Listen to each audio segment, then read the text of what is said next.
Well, the time is just gone 10 minutes past 8 as we kick off this morning on News and Views right here on Salam Media, taking reaction on the State of the Nation address that had taken place last night at the City Hall in Cape Town. And joining us this morning, the CEO of Business Unity South Africa, Kes Coovadia. Mr. Coovadia, Assalamu alaikum wa rahmatullahi wa barakatuh. Juma Mubarak and welcome. Wa alaikum salam, and thanks for having me. Yes, just your reaction, initial reaction to the State of the Nation address yesterday. What we called for was a State of the Nation address that identified the critical issues we need to deal with, the crises we have in the country, and actually was very specific on immediate interventions to try and address some of those crises.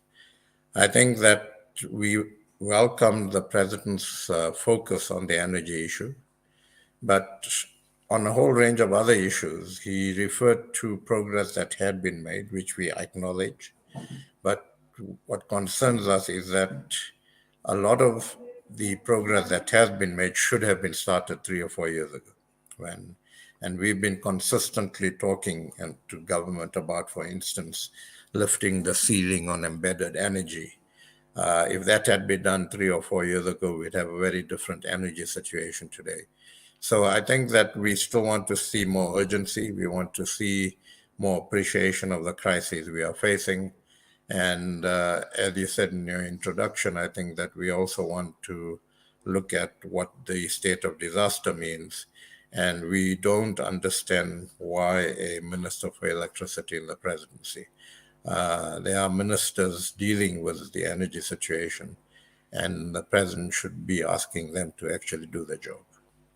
Yes, just coming to this state of disaster, because this is a major talking point now. In 2019, I recall Praveen Gordhan saying that there was no need for a national state of disaster as far as ESCOM is concerned. And 4 years later, we see this exactly the scenario playing out with this declaration.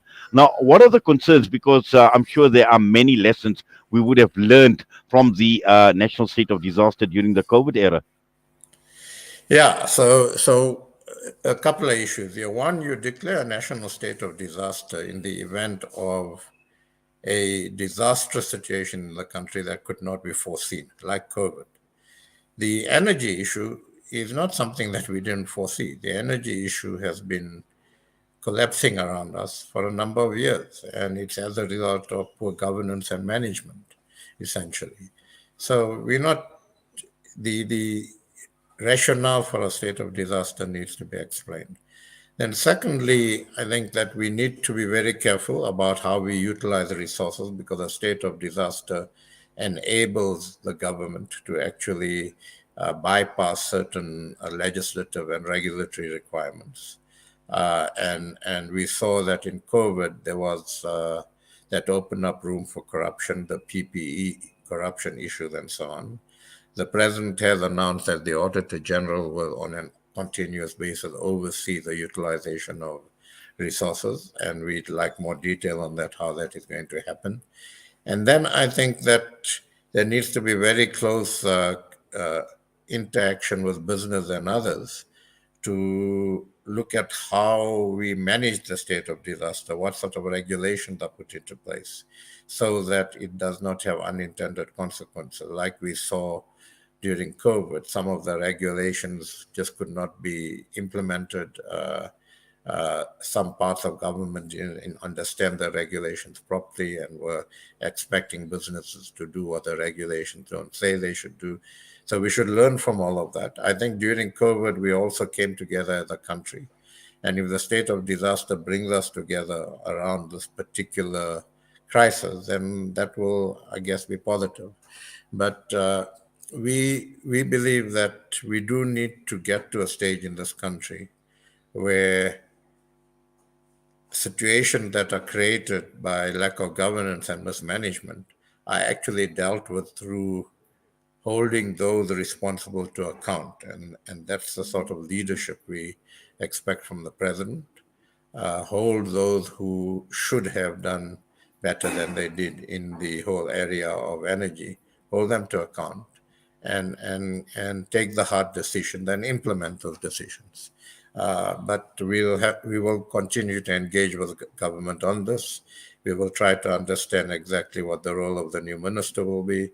We have been engaging government and the National Energy Crisis Committee to help implement the president's plan, which he indicated last night, and we will continue to do so. But we would want more clarity on these issues.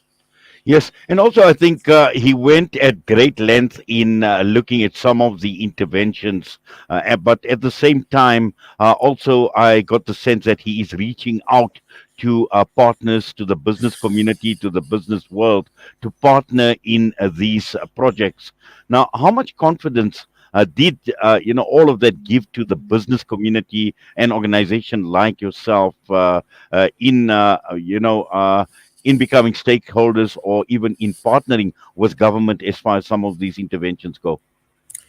Well, we've been consistently appealing to the government and appealing to the president to allow us to support government in some of the responsibilities that they have.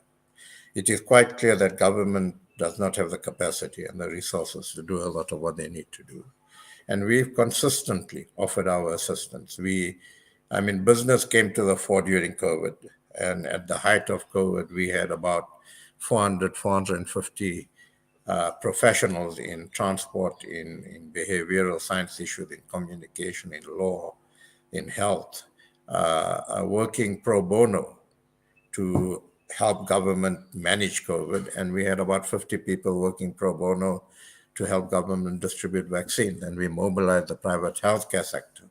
Uh, and we are working with government to help implement the energy plan. We suggested to government almost a year ago, in fact, over a year ago, that we work bilaterally to address the crises in logistics and in law and order, and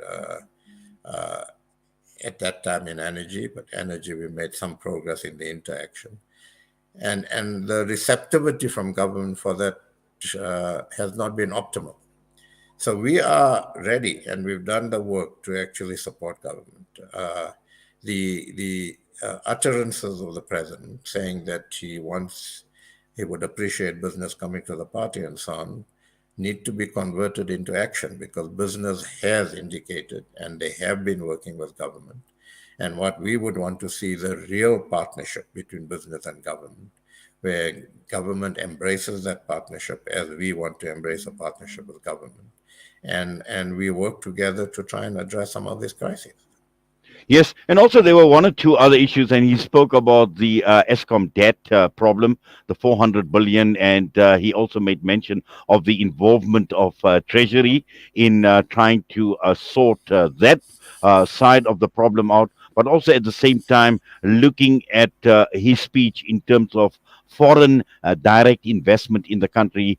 He alluded to the investment summit and what has been achieved to date, and he spoke about a further 2 trillion in terms of investments, and partnering with partners. Just looking at South Africa and what he said yesterday in terms of, again, confidence, foreign investors in South Africa wanting to invest in the country.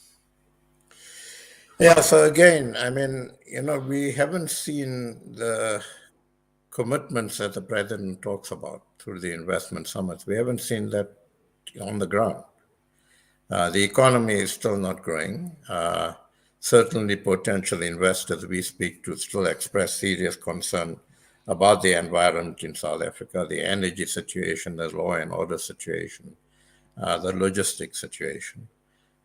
And we've been saying for quite some time now that this isn't rocket science, and we must move beyond ideology. The only way to address the crisis we have in this country, the socio-economic crisis we have in this country, is to attract investment and to put our country onto a sustainable and inclusive growth path. And we've got to create an environment where investors feel they can invest their money is safe, their property is safe, uh, policy environment is certain and will not be changed midway through investments. that they can repatriate dividends if they need to, and they will come. But we need to appreciate that we are competing for that investment. Right now, if you look at what's happening in East Africa, investment is going there because countries like Kenya have appreciated that they need the investment to enable growth, which will then sustainably deal with some of the problems they have. And they have said, we are creating the environment, we want your investment, we want to work with you, and there's no buts behind that sentence. And we need to take a similar view. And we've been talking about structural reforms in the economy for many years. We need to move quickly on that, and we need to speak with one voice from government. We can't have one minister saying something about an issue and another minister saying something different, because those sorts of things do not instill confidence and create uncertainty. So I think that, there's lots of opportunities in this country. Business wants to work in this country because there are opportunities. And I think we have a fairly patriotic business community. And I think government needs to work with that business community in the national interest. And we need to do what we need to do to unlock more investment locally and to attract job creating FDI. Yes, just talking about job creation and just your final thoughts on the president, and he threw out some numbers with regard to jobs. And we know during the COVID era, we lost over 2 million jobs. And he talked about since the COVID era, we regained one and a half, or we created 1.5 million jobs. Now, one needs to consider that these are not new jobs. These were jobs that were lost, and these jobs that had basically come back. But in terms of creating employment opportunities, new jobs that have been created, very, very little. And this is the reason why our stats as far as unemployment is extremely high. Yeah, absolutely. And again, the state is not going to create jobs. Jobs will only be created by business, and business will employ people. One, if the environment is conducive for them to invest and grow their businesses and create new businesses. Two, if we have a regulatory environment, including labor regulations that actually and give people confidence to employ people, and instead of actually people being reluctant to employ people. And those sorts of things can only happen if we attract the investment and grow our economy. And we've got to work together to do that. I think that you're right. The jobs that have been created in the last 2 years are replacing jobs that were lost.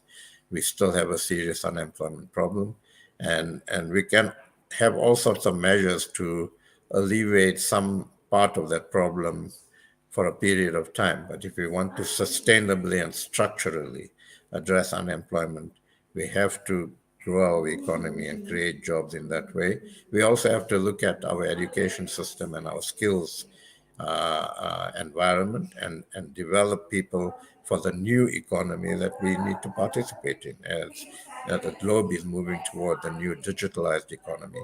And that's what we've got to work towards. Well, Mr. Coovadia, as always, Jazakallah for your time with us here on Salam Media. It's been an absolute pleasure engaging with you this morning. We wish you all the best and have yourself a wonderful Jummah ahead, inshallah. Assalamu alaikum wa Jazak, rahmatullahi wa barakatuh. Jazakallah, alaikum salam, and same to you. Thank you. CEO for Business Unity South Africa, Coovadia. We're going to go for a break. We'll be back.